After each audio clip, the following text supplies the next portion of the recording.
Welcome to Kumbasoft DPAA tutorials. This tutorial is about undo configuration or undo configurations within the DPAA product. There are several videos that talk about undoing configurations because there are several places within the tool and several conditions under which those undos can be done. We're just going to focus on the configuration management area of the tool under the Objects tab. And this is in the series of videos for configuration management. So be sure to set your video playback to high definition. And though some visual details of DPAA may have changed since this video was created, the functionality will be the same. So to set up this tutorial, I have a number of appliances selected and I have a couple of domains selected. Now, one thing to keep in mind is the difference between the runtime configuration of DataPower and the persisted configuration of DataPower. And you're probably very familiar with this. When you have to save a domain, it means you're persisting the changes within that domain to the CFG file of that domain you find typically within the config directory of your appliance, unless you have some kind of remote configuration, in which case none of this applies, obviously. So you can see in the DPAA product what we have is we have a number of diskettes shown by some domains here, which indicates that these domains have some pending changes that have not been yet written to their associated CFG files, which means that if the appliances were to suddenly restart or those domains were to be restarted, then we would lose those runtime configurations and it would revert back to the persisted configuration. However, we also have a change here in this domain that I'm going to be working on because a couple of objects in there are deleted. Now, when you're logged into the DataPower UI and you have deleted objects, you can't see them. They're no longer visible to you.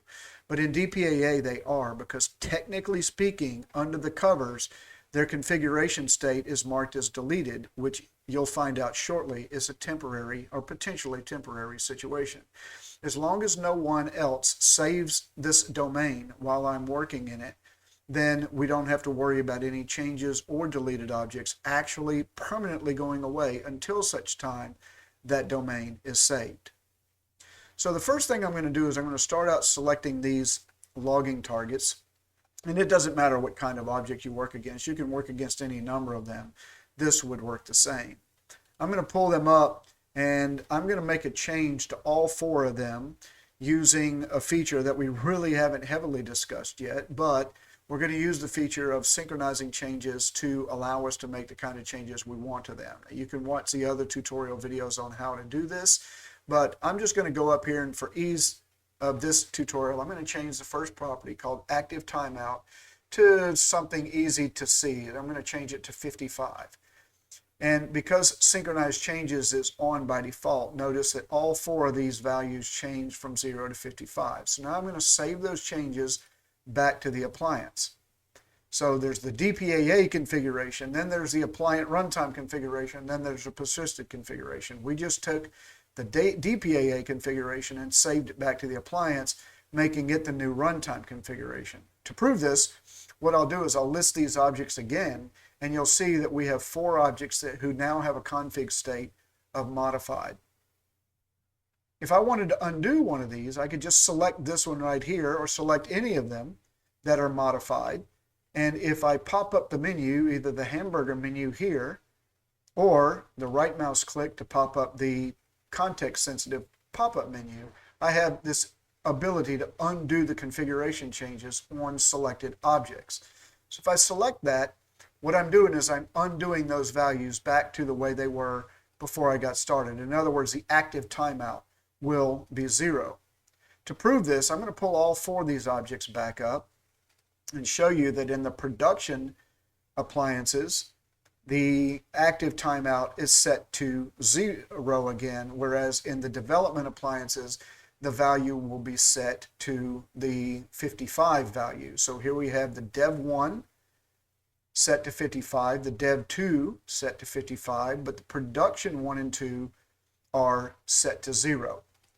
So as not to change that again, what I'm going to do is I'm going to select these other two, and notice the diskette by this domain that I'm working in, this government domain, is showing that domain to be dirty. I can save those domains, but that's not what we want to do now, because that would cause it to go back to its persisted state, and none of this undo functionality would work any longer. So now I'm going to undo these two. So I'm going to undo the configuration changes here. And it's simple as that. We just select them, pop them up, and the configurations have now been undone. They've been undone in DPAA, and now they've been undone on the appliance. And shortly you're going to see this diskette by the government domain disappear, as it just did, because now DataPower saying that domain is not dirty. That means we undid it. We didn't restart the domain, and we did not restart the appliance. Now, this is something that you wouldn't be able to do outside of a tool like DPAA or without being a real script master, and that is undeleting objects. Now, these two objects have been marked as deleted, and I can prove this by, say, going to a status provider, which we haven't talked about in the tutorials, but if I list all the objects that match those objects that I have there, you'll notice that the two Bravo service logs are not showing up in the status provider, which means they are in fact deleted. So the domain is still dirty, which is indicating that there are changes that are pending within this domain, and it happens to be just these two objects that are temporarily deleted. If I pop up the menu, I can undo the configuration changes, which means I can undo the delete.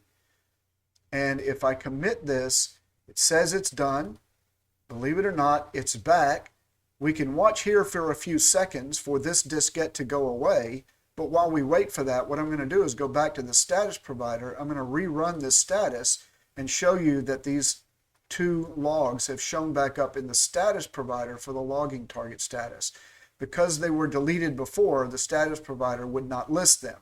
Also notice now that the diskette is gone, which means nothing is pending changes in that domain. So at no time as I ever persisted the changes that I had made, I didn't persist them back, and so therefore we had the opportunity to actually undo their configurations. If you have any comments, questions, or suggestions, go out to www.kumbasoft.com.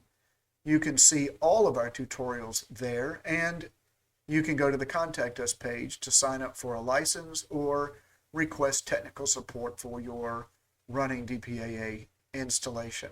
Thanks for watching, and have a nice day.